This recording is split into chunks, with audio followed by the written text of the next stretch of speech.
말씀은 여호수아 10장 16절부터 28절까지의 말씀입니다. 구약성경 334쪽에 있습니다. 여호수아 10장 16절부터 28절까지의 말씀입니다. 우리 다 같이 한 목소리로 하나님의 말씀을 천천히 함께 봉독하겠습니다. 그 다섯 왕들이 도망하여 막게다의 굴에 숨었더니 어떤 사람이 여호수아에게 고하여 이르되 막게다의 굴에 다섯 왕들이 숨은 것을 발견하였나이다 하니 여호수아가 이르되 굴 어귀에 큰 돌을 굴려 박고 사람을 그 곁에 두어 그들을 시키게 하고 너희는 지체하지 말고 너희 대적의 뒤를 따라가 그 후군을 쳐서 그들이 자기들의 성읍에 들어가지 못하게 하라.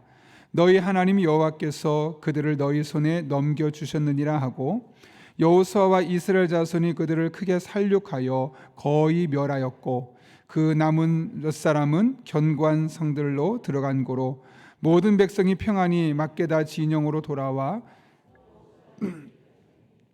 혀를 놀려 이스라엘 자손을 대적하는 자가 없었더라.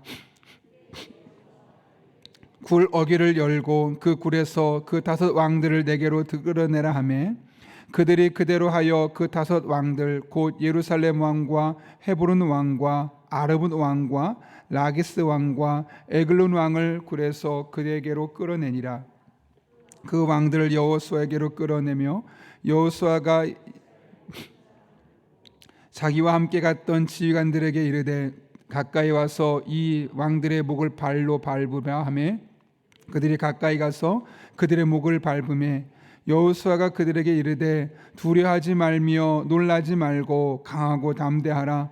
너희가 맞서서 싸우는 모든 대적에게 여호와께서 다 이와 같이 하시리라 하고 그 후에 여호수아가 그 왕들을 쳐 죽여 다섯 나무에 매달고 저녁까지 나무에 달린 채로 두었다가 해질 때 여호수아가 명령하며 그들의 시체를 나무에서 내려 그들이 숨었던 굴 안에 던지고 굴 어귀를 큰 돌로 막았더니 오늘까지 그대로 있더라.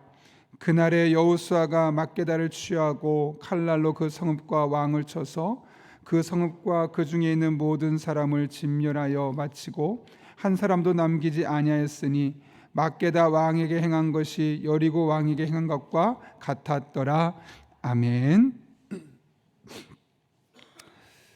여러분이 잘 아시는 것처럼 하나님께서 이스라엘 백성과 함께 싸워주심으로 가나안의 이 5개의 연합군이 여호수아에게 패배를 해서 도망치게 되었습니다. 특별히 오늘 본문 16절 말씀 보게 되면 그들은 막게다 굴에 숨었다고 이야기하죠. 이때 누군가 그들이 특별히 그 왕들이 막게다 굴에 숨어 있는 것을 보고 여호수아에게 그 정보를 알립니다. 그러자 여호수아가 어떻게 하느냐? 오늘 본문을 보게 되면 두 가지 행동을 취하게 되는데 첫 번째는 18절에 기록되어 있습니다. 같이 한번 읽어볼까요? 시작. 여호수아가 이르되 글 어귀에 큰 돌을 굴려 막고 사람을 그 곁에 두어 그들을 지키게 하고. 이게 무슨 말이냐면 왕들이 지금 그 막게다 굴 안에 들어있으니 그 앞에 큰 돌로 막아서 그 앞에서 나오지 못하도록 서서 나오려 해도 그 밖에 군인을 지켜서 그들이 그 안에 꼼짝달싹 못하도록 가둬두었다는 거죠. 그리고 나서 또 한 가지 행동을 취하게 되는데 그것이 바로 오늘 본문 19절의 말씀입니다. 중요한 말씀인데 같이 읽어볼까요? 시작. 너희는 지체하지 말고 너희 대적의 뒤를 따라가 그 후군을 쳐서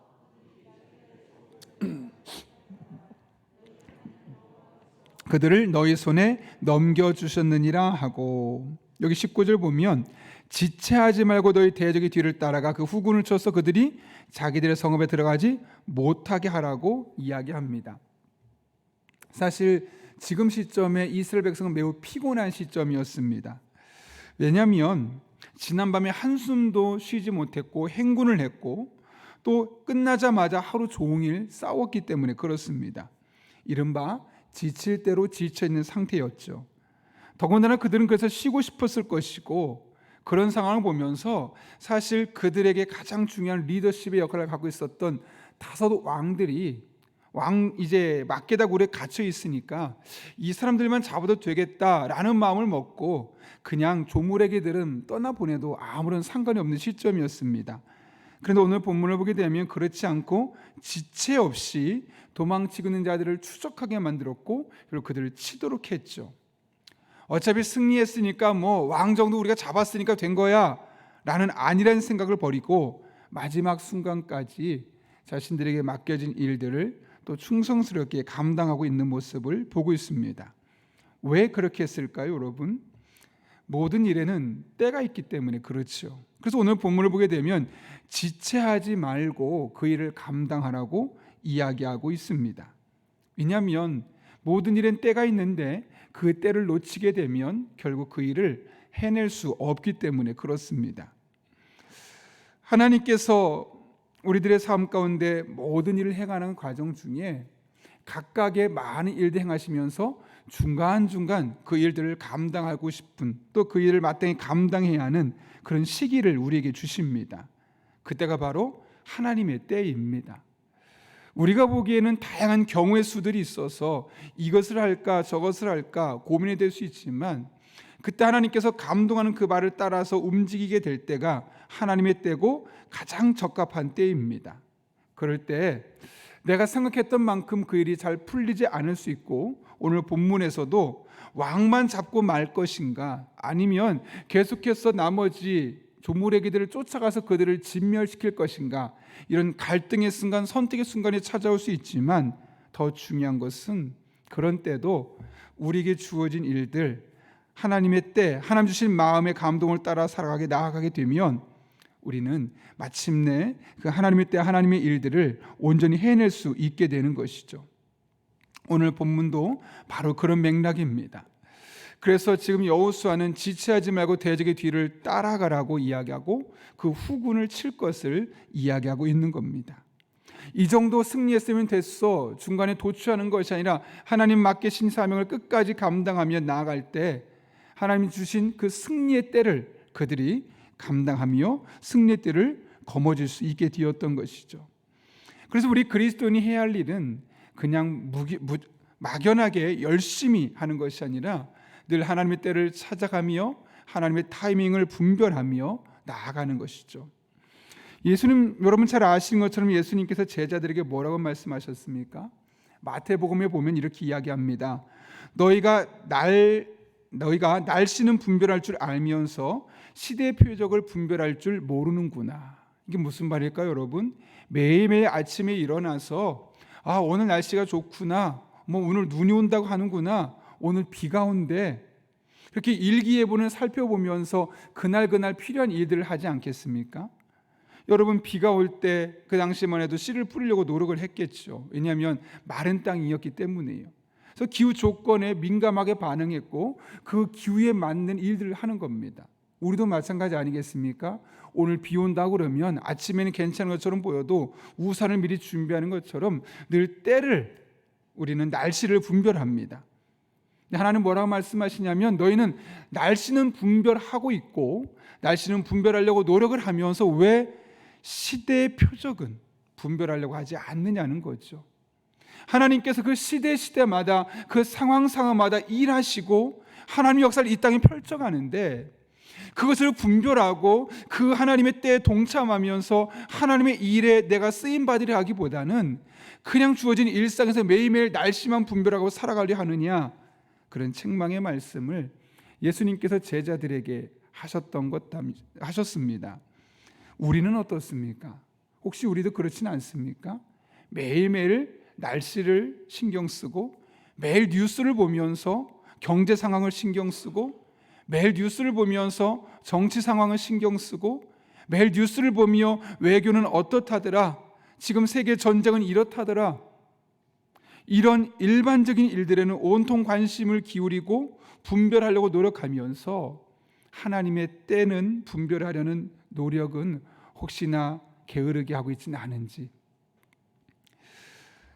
여호수아는 이 순간 어떤 일을 해야 될지 그 하나님의 때를 생각하며 마땅히 해야 될 것을 성실하게 감당함을 보여주었습니다.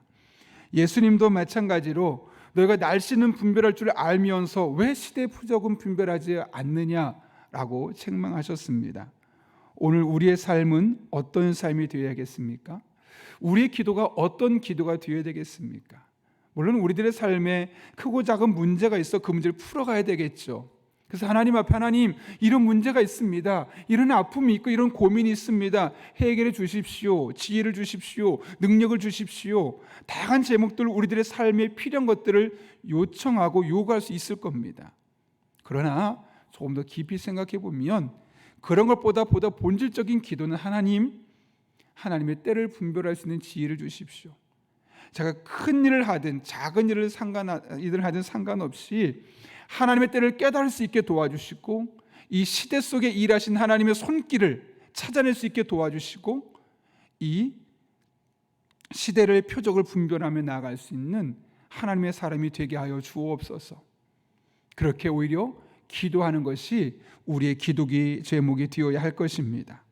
우리가 날씨를 분별하고 이 시대 경제 상황을 분별하는 것처럼 늘 하나님의 때를, 또 시대 표적을 분별하며 우리에게 주어진 일상에서 믿음으로 살아가는 저 여러분 될 수 있기를 예수님의 이름으로 축원합니다. 도망치는 연합군을 추격하며 쳤던 여호수아는 이제 동굴에 숨어있던 5 왕을 끌어내서 그들의 목을 밟았다고 합니다. 오늘 본문 24절을 보시면 이렇게 기록하고 있습니다. 그 왕들을 여호수아에게 끌어내매 여호수아가 이스라엘 모든 사람을 부르고 자기와 함께 갔던 지휘관들에게 이르되 가까이 와서 이 왕들의 목을 발로 밟으라 하매 그들이 가까이 가서 그들의 목을 밟으매, 목을 밟았다고 하죠. 이게 어떤 거냐면 고대 사회 관습에서 목을 밟는다는 것은 이 사람을 완벽하게 정복했다. 그래서 목을 실제로 발로 밟습니다. 여러분, 그렇다면 왜 오늘 본문에서 여호수아는 그 왕들의 목을 밟는 행동을 취하게 했을까요? 그것도 본인이 한 것이 아니라 오늘 본문 보시면 그 시기에 있었던 그 장군들을 불러서 그들 하여금 지휘관들에게 그들의 목을 밟도록 했을까요? 25절의 말씀을 통해 그 이유를 알 수 있는데 같이 한번 25절 말씀 읽겠습니다. 시작. 여호수아가 그들에게 이르되 두려워 말라.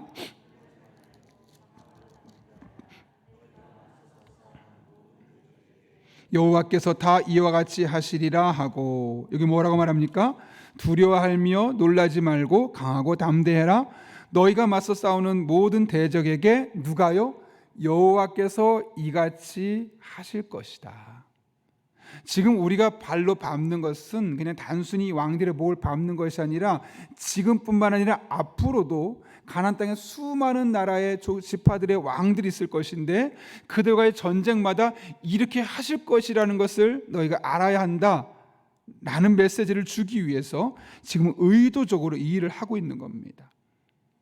지금 하나님께서 우리에게 승리 주신 것이 오늘 이 한순간의 승리로 끝나는 것이 아니라 우리가 이 맡겨진 사명을 감당하는 내내 하나님이 함께 하셔서 이 승리를 거머쥘 수 있도록 도와주실 거니까 걱정하지 말아라, 두려워하지 말아라 라고 이야기하고 있는 겁니다. 이 이야기는 무슨 말이겠습니까? 이스라엘 백성들 마음속에 두려움이 엄습하고 있었던 것이죠. 우리가 비록 5 왕간의 전쟁에서는 이길 수 있었겠지만 그 수많은 지파들과 계속 싸워야 되는데 그 싸움들을 잘 감당해낼 수 있을까? 그런 두려움이 이스라엘 백성들에게 있는 것을 여호수아 눈치챘던 겁니다. 그래서 그들에게 말하는 거죠. 아무리 많은 적들이 있어도, 아무리 강력한 적이 있어도, 아무리 탁월한 군사력을 갖추고 있는 적이 있어도 지금 이 5 왕을 하나님께서 이기게 하신 것처럼 앞으로 여러분의 앞길에는 이 하나님이 도와주실 것입니다 라는 사실을 강조하기 위해서 의도적으로 이렇게 이야기하고 있는 겁니다. 여러분, 실제로 이스라엘 백성의 가나안 전쟁이 이제 막 시작된 겁니다. 잘 아시는 것처럼 가자마자 어떤 성을 정복했습니까? 여리고 성을 하나 정복했고 아이 성을 정복했고 5 왕을 죽였던 것이지 아직 5 왕국도 정복하지 못했습니다. 내일 모레 12장 말씀 보게 되면 정복한 31개 왕의 목록을 쭉 정리합니다. 아직도 싸워야 될 왕 나라가 아주 많이 남아있다는 거죠. 그 중에는 더 강력한 군사력을 가진 나라도 있었고 더 탁월한 무기를 갖추고 있었던 나라들도 있었습니다. 두려울 수밖에 없죠. 이제 시작했는데 얼마나 많은 적들이 이렇게 싸워야 될 것인가? 그런 상황 속에 이스라엘 백성에게 가장 필요한 것이 무엇일까요, 여러분? 더 많은 군인일까요? 더 강력한 무기일까요? 물론 그런 것들이 있으면 반드시 도움이 될 것입니다. 그러나 이스라엘 백성에게 필요한 것은 더 강력한 군인도, 더 많은 군인도 아닙니다. 바로 하나님이 여전히 우리와 함께 하시고 계시니 그 하나님이 앞으로도 함께하고 계시며 그 모든 전쟁에서 친히 우리의 편이 되어주셔서 그 전쟁마다 승리케 하실 것이라는 믿음의 고백이죠. 하나님 반드시 우리와 동행해 주시고 싸워주시고 마침내 승리케 하여 주실 것이다. 이 믿음을 가지고 하나님과 동행하면 군인이 적어도 상관없습니다. 가지고 있는 무기가 볼품 없어도 상관없습니다. 이스라엘 백성이 여전히 승리할 수 있습니다. 왜요? 하나님이 함께 하시니까요. 여러분, 하나님께서 하시지 못할 일이 있습니까? 아니죠. 하나님이 하시지 못할 일이 없습니다. 근데 그 하나님이 우리 편에 계시는 겁니다. 내가 원하는 대로 되진 않아도 하나님이 영원토록 우리와 함께 하시며 그 전능하신 하나님께서 우리들에게 함께 하시는 동안은 내가 원하는 일은 아니어도 반드시 그분의 도우심을 말미암아 우리는 상황을 믿음으로 이겨낼 수 있고 승리할 수 있고 또 극복해낼 수 있습니다. 그 하나님의 일하심에 대해서 다윗이 나중에 시편 124편에서 이렇게 고백하죠. 이스라엘은 이제 말하기를 여호와께서 우리 편에 계시지 아니하셨더라면 우리가 어떻게 하였으랴. 사람들이 우리를 치러 일어날 때 여호와께서 우리 편에 계시지 아니하셨더라면 그때 그들의 노여움이 우리에게 맹렬하여 우리를 산채로 삼켰을 것이며 그때 물이 우리를 휩쓸며 시내가 우리 영혼을 삼켰을 것이며 그때 넘치는 물이 영혼을 삼켰을 것이라 할 것이로다. 우리를 내주어 그들의 이에 씹히지 아니하게 하신 여호와를 찬송할지로다. 우리 영혼이 사냥꾼의 올무에서 벗어난 새같이 뛰었나니 올무가 끊어짐으로 우리가 벗어났도다. 우리의 도움은 천지를 지으신 여호와의 이름에 있도다. 다윗의 고백인데요, 하나님이 함께 하시니까 아무 일이 없었다? 아니요. 큰 어려움이 있어서 이렇게 비유합니다. 영혼까지 힘들 정도로, 심지어 사냥꾼의 올무에서 벗어난 새같이 되었다.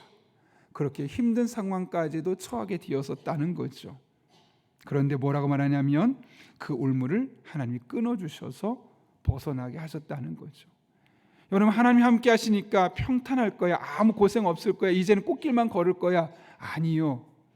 예수 믿지 않는 사람보다 더 힘든 일이 우리에게도 도래할 수 있습니다.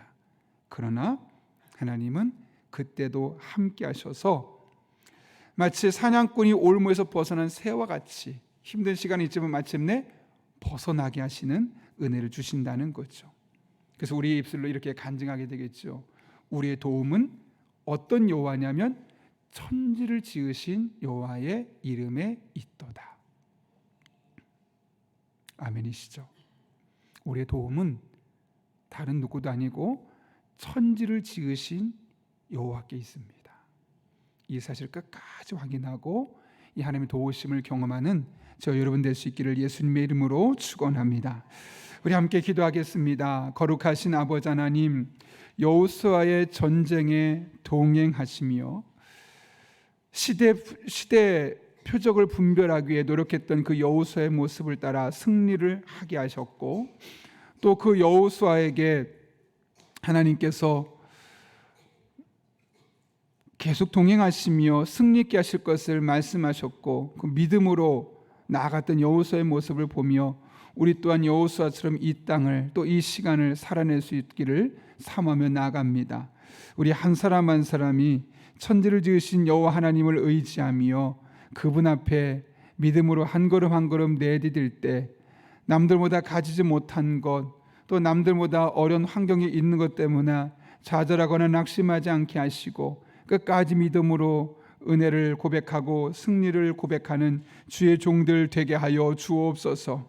예수님의 이름으로 기도하옵나이다. 아멘. 우리 시간 주님께서 가르쳐준 기도 함께 하시겠습니다. 하늘에 계신 우리 아버지, 아버지의 이름을 거룩하게 하시며 아버지의 나라가 오게 하시며 아버지의 뜻이 하늘에서와 같이 땅에서도 이루어지게 하소서. 오늘 우리에게 일용할 양식을 주시고 우리가 우리에게 잘못한 사람을 용서해 준 것 같이 우리 죄를 용서해 주시고 우리를 시험에 빠지지 않게 하시고 악에서 구하소서. 나라와 권능과 영광이 영원히 아버지의 것입니다. 아멘. 오늘 이 시간 함께 기도하실 때 가장 먼저 말씀을 붙들고 기도합니다. 우리 한 사람 한 사람이 날씨를 분별하고 경제 상황만 분석하는 것이 아니라 시대 표적을 분별하며 하나님의 때를 찾아가는 그런 믿음의 사람 될 수 있게 해달라고, 또 우리와 함께 하시는 천지를 이루신 하나님만을 바라보며 능력 없음에 상황이 좋지 않음에 무너질 것이 아니라 그 하나님 붙들고 마침내 우리들의 삶에 동행하시는 하나님의 은혜를 경험할 수 있게 해달라고, 또 오늘도 성령으로 충만하게 하셔서 마땅히 기도할 바를 알게 하시고 이를 통해 모든 것을 합력해 선을 이루시는 하나님을 경험하게 하여 주옵소서. 우리 다음 세대들이 하나님을 인격적으로 만나게 하시고 다니엘처럼 뜻을 정하여 자신을 더럽히지 않고 거룩한 습관을 가져 시대를 끌어갈 하나님의 사람이 되게 하여 주옵소서. 이 땅의 청년들이 세상 흐름이 아닌 진리를 따르고 야망이 아닌 하나님이 주시는 건강한 비전을 품게 하여 주옵소서. 타지에서 있고 유학하고 군생활하고 직장으로 떨어져 있는 자녀들과 함께해 주시옵고 그들이 있는 자리에서도 하나님을 의지하며 영육간에 강건하게 하옵소서. 오늘도 하나님의 은혜 가운데 우리들이 필요한 기도 제목을 따라 기도할 때 우리 오이코스 멤버들과 우리의 기도가 필요한 분들, 특별히 우리 성도들 중에 환우들이 치유를 경험하게 하여 주옵소서. 미국 캘리포니아 주에 지금 큰 화재가 아직도 진압되지 않았는데 은혜 가운데 이것이 잘 진압되게 도와주시고 하나님의 은혜로 많은 사람의 인명이 보존되게 하여 주옵소서. 또 여러분이 가져온 기도 제목 가지고 하나님의 은혜를 구하며 함께 간절히 기도하겠습니다. 거룩하신 아버지 하나님, 오늘 우리를 불러주시고 하나님을 바라보며 찬양을 의지하며 기도하게 하시는 데 진심으로 감사를 드립니다. 하나님, 우리들 오늘도 성령으로 충만하게 인도해 주셔서 마땅히 기도할 바를 알게 해주시고 이를 통해 모든 것을 합력하여 선을 이루신 하나님의 놀라운 은혜를 경험하는 주의 종들 되게 하여 주옵소서. 시대를 분별할 수 있는 영적인 지혜가 우리에게 도와주셔서 하나님의 때를 분별하며 하나님과 동행하는 주의 종들 되게 도와주시옵고 그렇게 믿음으로 한 걸음 한 걸음 내드릴 수 있는 하나님의 사람들로 살아가게 하여 주옵소서. 아버지 하나님, 도망치는 연합군을 추적했던 그 여호수아를 기억합니다. 하나님께서 앞으로도 이와 같이 다 하시겠다라는 그 믿음의 고백을 이스라엘 백성들에게 심어주기 위해서 세웠던 그 여호수아처럼 우리 또한 지금 당장은 우리가 생각했던 만큼 길이 열리지 않을 것처럼 보여도 하나님 우리와 동행하시며 우리와 함께 하시며 반드시 싸워주실 천지를 지으신 여호와 하나님만 의지하며 믿음으로 한 걸음 한 걸음 내딛는 주의 종들 되게 하여 주옵소서.